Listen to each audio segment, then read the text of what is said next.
আজকে বেশ অনেক কদিন পর এত ভোরবেলা ঘুম থেকে উঠলাম। ঘুম থেকে ওঠার একটাই কারণ, যেহেতু মেয়ের আজকে থেকে মর্নিং স্কুল শুরু, তাই ঘুম থেকে তো উঠতেই হবে। যদিও বা মেয়ে এখনো ঘুমাচ্ছে, এখন বাজে ভোর 5টা, আর মেয়ের স্কুল শুরু হবে সেই 6:30 থেকে।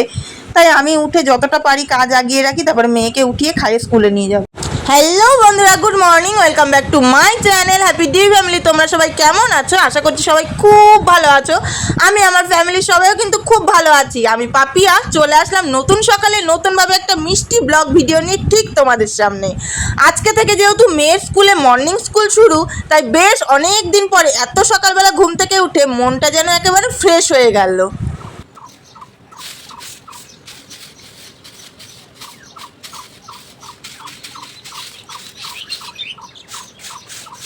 এই যে পাখির ডাক, এই যে মিষ্টি পাখির সুরের কলরব, এই যে সকালবেলা শুনতে শুনতে যেই কাজ, কতদিন পরে যে করছি কি যে বলবো। তো এদিকে আমি সকালবেলা যেহেতু আমার ঘর দুয়ারগুলো ঝাঁটানো হয়ে গেছে, বরমশাই মেয়ে ওরা তো এখনো ঘুমোচ্ছে, আমি ভাবলাম তাহলে একেবারে উঠোনটাও ঝাঁটিয়ে রাখি। যতটা কাজ আগিয়ে রাখবো ততই আমার নিজেরই ভালো। তো তারপরে উঠোন ফুটন সমস্ত কিছু ঝাঁটপাট দিয়ে সোজা মুখ হাত পা ধুয়ে ফ্রেশ হয়ে চলে আসলাম ঠাকুরতলায়। এখানে ঠাকুরতলাটা এবার ধুয়ে নিয়ে এবার ঠাকুরের ফুল তুলে নেব। কেননা সকাল সকাল করে যদি ঠাকুরের ফুল আমি না তুলি, বেলা হলে আমি আর একটাও গাছে ফুল পাবো না। কেননা সারা পাড়ার লোক কিন্তু আমাদের বাড়িতেই আসে ফুল নিতে। কেন যদি বলো, কারণ আমরা সবাই মানুষকে ভালোবাসি, কখনো কাউকে কিছু বলি না হাসি মুখে, তো সেই কারণে মানুষরাও আমাদেরকে ভালোবাসে। তো আমাদের বাড়িতে দুটো ফুল আমরাও ঠাকুরের চরণে দেবো, তারাও ঠাকুরের চরণে দেবে, তো আমরা সেই নিয়ে কখনো কাউকে নাও করি না। তো যাই হোক, এদিকে ঠাকুরের ফুল তুলে মেয়েকে ঘুম থেকেও তুলে দিয়েছি, এদিকে বাসি বিছনা তুলে মেয়েকে এই দেখো সকালবেলা খাইয়ে দিচ্ছি জল, যে যাতে করে টয়লেটের থেকে এসে ফ্রেশ লাগে একেবারে। তো সেই কারণে মেয়ে খালি পেটে এক ফোঁটা জল খেতে চায় না, এটা ওর ভীষণ বাজে অভ্যাস। এর জন্য প্রত্যেকটা দিন সকালবেলা আমার কাছে বকুনিও খায়। তো তবুও বকুনি খাওয়ার পরে ঠিকই জলটা খেয়ে নেয়, কিন্তু ওই যে বকুনি খাবে তারপরেই জলটা খাবে। তো এদিকে মেয়ে টয়লেটে গেল ফ্রেশ হতে। তো মেয়ে একেবারে ফ্রেশ ট্রেশ হয়ে মুখ হাত পা ধুয়ে ড্রেস পরে বসে পড়েছে। আর মেয়েকে সকালবেলা জিজ্ঞাসা করেছিলাম কি খেয়ে যাবি স্কুলে। তো মেয়ের জানি না এতদিন পর হঠাৎ করে নিজের মন থেকেই দেখছি বলছে যে সকালবেলা মা আমি দুধ মুড়ি খেয়ে যাব। কেননা আমি জানি না, আমি নিজে ওকে সেদে বলেছিলাম যে ম্যাগি করে দেবো, ম্যাগি খেয়ে যাবি, ও বলছে যে না মা আমি দুধ মুড়ি খেয়ে যাবো। তো মেয়ের কথা মতনই মেয়েকে দুধ মুড়ি খাইয়ে এবার স্কুলে নিয়ে যাব। মেয়ের স্কুলে দিয়ে বাড়িতেও চলে এসেছি। এখন বাজে কটা বলো তো, দাঁড়াও, এখন হচ্ছে 7:04। অনেক দিন পর এরকম ভোর 5:30টার সময় উঠেছি, অনেক দিন পর। আর না এই কদিন বেশ 6:30 পৌনে 7টার সময় ঘুম দিয়ে উঠতাম। মেয়েদের স্কুল দিচ্ছি নিশ্চিন্ত। এবার কাজকর্মগুলো করে নিই। কাজ বলতে কাজ হয়ে গেছে সব, বড় বড় যেমন রোদে পুরো কাজগুলো সব কমপ্লিট করে নিচ্ছি সকালবেলা উঠে। এখন শুধু ঘরটা মুছবো, জামা কাপড়টা কাচবো, ছাগলের চালাটা ঝাঁটাবো, ব্যাস বাসি কাজ কমপ্লিট। 10টার সময় মেয়ের স্কুল ছুটি হবে, মেয়েকে আবার 10টার সময় আনতে যাবো। আর এত গরম দেখো, এখান থেকে সিঁদুর গলে গলে গলে গলে পড়ছে। এই জন্য ঝুড়ো সিঁদুরটা আমার সকালবেলা পড়তে ইচ্ছে করে না, সিঁদুর গলে গলে সারা কপাল হয় একেবারে। চলো কাজকর্ম করে নিই। সকাল সকাল উঠেছি, সকাল সকাল কাজ করে নিই। জামা কাপড় ধোয়া কাচা কমপ্লিট, এই যে বালতি করে নিয়ে এসছি।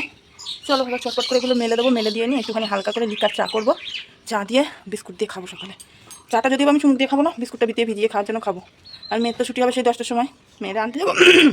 এখন বাজে 8টা। কত দিন পর যেরকম এত সকালে আমার কাজ কমপ্লিট হলো, সেটা মানে বলতেও পারবো না। মেয়ের মর্নিং স্কুলের জন্যই আমার এই ডেলি লাইফ রুটিনটা পাল্টালো। আর নয় তো কখনোই পাল্টাতে পারে না। যত যাই হোক, ওই ভোরবেলায় গরমের মধ্যে না, মেন কথা কি জানো তো, ঘুম ভাঙতে চায় না সকালবেলা। ওই ভোরের ঘুমটাই মানে কি গরমকালের ঘুম, জানো তো, সারা রাত গরমে মানে। আর আমার ঘরটা প্রচুর গরম, এত গরম না, পুরো দরজা জানলা যখন দিয়ে দিই রাত্রেবেলা, তখন মনে হয় কি পুরো যেন মানে একটা গোডাউন ঘর যেরকম গরম হয় ওরকম গরম। তো যাই হোক, চলো জামা কাপড়গুলো মেলে নিই, একটু চা বসাই, চা দিয়ে বিস্কুট দিয়ে খেয়ে নিই, তারপরে আবার আসছি।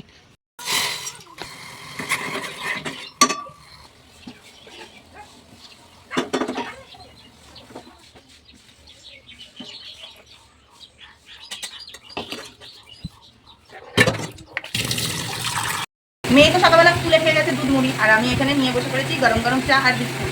এই বিস্কুটগুলো দিয়ে গরম গরম চা খেতে যা লাগে কি বলবো তোমাদের। তো যাই হোক, দিয়ে চাটা খেয়ে নিয়ে তারপরে আসবো। কী করবো আমি নিজেও জানি না, কারণ সকাল সকালে যেহেতু কাজ হয়ে গেছে, আমি নিজেও জানি না। আমার এখন আজকে ডেলি লাইফ স্টাইলটাই পাল্টে গেছে। অন্যদিন তো কাজ করতে করতে বেজে যায় প্রায় 9:30 পৌনে 10টা, 9:30 পৌনে 10টা বাজতে বাজতে তার মধ্যে কাজ করে ঘরে ঢুকতে একটা তারা উঠে থাকে যে ভাত বসাবো। আর আজকে এত তাড়াতাড়ি হয়ে গেছে, আমি এখন শুয়ে বসে কাটাবো, কী করবো বলো। তো যাই হোক, চলো চাটা খেয়ে নিই তারপরে আসছি।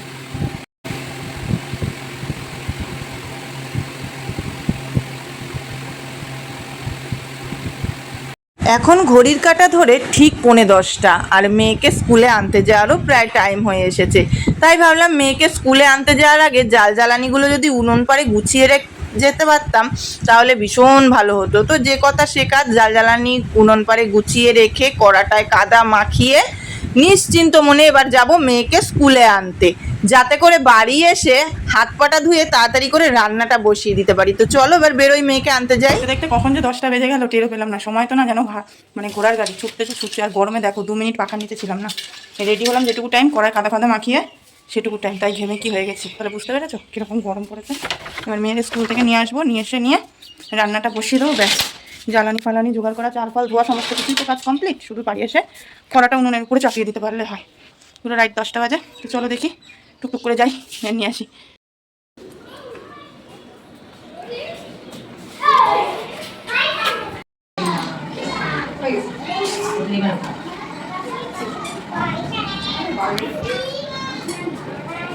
বিয়ের আগেও যা, বিয়ের পরেও যা, বাচ্চা হয়েও যা।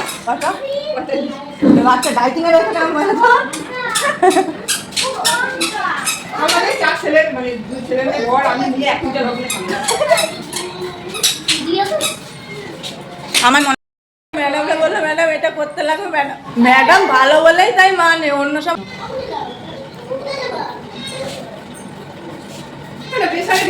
ব্যাস। এদিকে মেয়েকে স্কুল থেকে নিয়ে বেরিয়ে চলেও এসেছি, আর এদিকে মেয়ে দোকানে ঢুকেছে খাবার খেতে। কি খাবার খায় চলো দেখি। না গরমে ওটা মুখে দিচ্ছিস কেন? চিপস খাবে, চিপস মানে ওই আলু চিপস।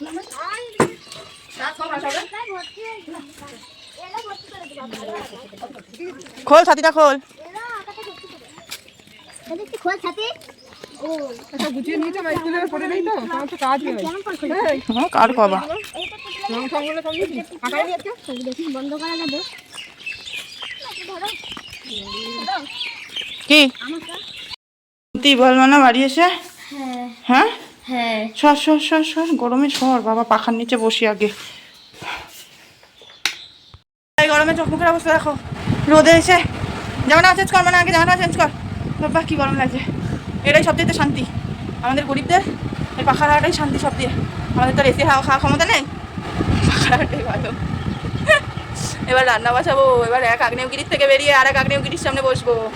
বাপরে বাপ, চোখ মুখ হাতিয়ে যাচ্ছে। চলো একটু পরে আসছি, চেঞ্জ করে একেবারে উনুন পরে বসে নিই। একটুখানি ঘুমাবা, একটুখানি ঘুমাবা, এটাই তোমার আবদার, এছাড়া আর কিচ্ছু না? একটুখানি ঘুমালে হয়ে যাবে? ঘুম পেয়েছে এখন? তাহলে ভোরবেলা উঠলে ঘুম পেয়ে যাচ্ছে। এখন আমার মেয়ের আবদার, এখন আমার মেয়ে একটুখানি কোনটুখানি হাত দিয়ে দেখাও বন্ধুদের, একটুখানি ঘুমাবে। কেননা আজকে অনেকটা ভোরবেলা ঘুম দিয়ে যেহেতু উঠেছে, সেহেতু আমার মাম্মামের এখন ঘুম পেয়ে গেছে, তাই না মাম্মা? মর্নিং স্কুল হয়, মা মেয়ে দুজনের লাইফস্টাইলটাই পাল্টে গেছে, তাই না? তো যাই হোক, এবার মেয়ে ঘুমাবে, তো পাখার হাওয়া নিচে শুয়ে থাকুক, গরমেই বা কি করবে। মেয়ে পাখার নিচে ঘুমাবে, ঘুমাক, আমি এদিকে রান্নাটা বসিয়ে দিই, তাই না? আজকে রান্না কি করবো বলো তো? পটল ভাজি, ডিম ভাজি আর ডাল হবে তো? সত্যি তো? খুব ঘুম পেয়ে গেছে? পড়ে যাবো, ঠেলো না, পিছন দিকে ঠেলে নেই, কেউ পাগল নাকি তুমি? হ্যাঁ চলো যাও ঘুমিয়ে পড়ো, আমি রান্না বসাই, বেলা হয়ে গেছে 11টা বাজে। আজকে যেহেতু অনেক ভোরবেলা ঘুম থেকে উঠেছি, চোখে বেশ ঘুমটাও অনেকটা তাড়াতাড়ি চলে এসেছিল দুপুরবেলা। ঘুম থেকে উঠে আমি যখন উঠছি তখন দেখছি বরমশাই কাজে বেরিয়ে যাচ্ছে দুপুরবেলা খাওয়া দাওয়া করে, যদিও বা আজকেও খুব তাড়াতাড়ি এসে খুব তাড়াতাড়ি চলে যাচ্ছে। আর এদিকে আমার মেয়ের বিকেলবেলা পড়ার ছুটি হয়ে দিদিমণি এই যে ছুটি দিয়ে চলে যাচ্ছে এবার বাড়িতে, এবার মেয়ে বেরোবে খেলতে। এই ডাকেও না হয়, আমার ছাদে ঘুরতে গেলাম, ঘুরতে চলবে। সন্ধ্যাবেলা বানিয়ে নিয়েছি মামের টিফিন, গোলা রুটি করলাম, তার সাথে চিনি দিয়ে একদম ইয়ামি টেস্টি। তো চলো এবার ঘরে গিয়ে দুজন মিলে খেয়ে নিয়ে মেয়েকে পড়াতে বসবো। তাড়াতাড়ি মুখস্থ করে নি, ওটা লেট।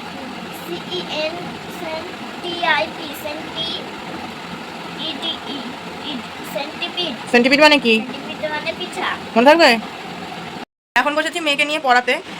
শুভ সন্ধ্যা বন্ধুরা, এখন শুভ সন্ধ্যা বলবো না, শুভ রাত্রি বলবো। এখন বাজে রাত 9টা। তো সেটাই হলো গিয়ে সবচেয়ে বড় কথা, ওই আরশোলাটা আবার আসছে টুকটুক করে হেঁটে হেঁটে। এটা আরশোলা এত পরিমাণে জ্বালাচ্ছে কি বলবো, আর মা মেয়ে দুজনেই পাই ভয় এইটারে। তো যাই হোক, তো চলো বন্ধুরা, এই সন্ধ্যাবেলা মা মেয়ে দুজন মিলে খেলাম রুটি। এবার হচ্ছে গিয়ে রুটিটা খেলাম মা মেয়ে দুজন মিলে খেয়ে নিয়ে এবার মেয়েকে বইটা পড়াতে বসেছি। মেয়েরে রাখছি সে সন্ধ্যা থেকে, ওর বর্মার কাছে বসেছিল, গল্প করছিল, আম খাচ্ছিল, দিয়ে নিয়ে এবার মেয়েকে পড়াবো। রাত্রেবেলা আজকে আবার বর্মাশাই ভাত খাবে না বাড়িতে, বলেই গেছে। আজকে যেহেতু লোকনাথ পুজো, কোন বন্ধুর বাড়ি নেমন্তন্ন আছে সেখানে খাবে। ভয় লাগছে আসলাটা দেখে। তো যাই হোক, সেইখানে হচ্ছিল গিয়ে, চলো আজকের মতন ব্লগটা শেষ করছি। এবার মেয়েকে পড়াতে বসছি, পড়িয়ে টড়িয়ে নিয়ে ভাত খাবো, ভাত টাত খেয়ে নিয়ে ঘুমিয়ে পড়বো। বাবার ভাতটা ঢেকে রাখবো, তাহলে আর অত রাত অব্দি জেগে বসে থাকবো না। এমনিও জেগে বসে থাকি না, মেয়েকে পড়িয়ে নিয়ে ঘুমিয়েই পড়ি, কিন্তু ওই যে তবু ভাত খাওয়ার জন্য আশায় বসে থাকি যে 2 টোনাটুনি একসাথে ভাত খাবো। আজকে আর 2 টোনাটুনি একসাথে খাওয়া হবে না, কিছু করার নেই, তাই না? ওরও তো শখ হয় যে মাঝে মাঝে একটু বন্ধুদের সাথে আড্ডাই কি মারবে, সবসময় এরকম করে আটকে রাখলে হয় না। একটা পাকের দড়ি সবসময় যদি শক্ত করে ধরা যায় না, সেই পাকের দড়িটাও ছিঁড়ে যায়, তাই না বলো? তো যাই হোক, চলো বন্ধুরা আজকের মতন ব্লগটা শেষ করে দিচ্ছি। সবাই খুব ভালো থেকো, সুস্থ থেকো, সাবধানে থেকো। দেখা হবে নতুন একটা মিষ্টি ব্লগের সঙ্গে, ঠিক আছে? আর আমি তোমাদের পাপিয়া দিদি তোমাদের পাশে সঙ্গে আছি, ছিলাম, থাকবো, তার জন্য একটুখানি সময় দিও আমাকে, ঠিক আছে? চলো আজকে টাটা।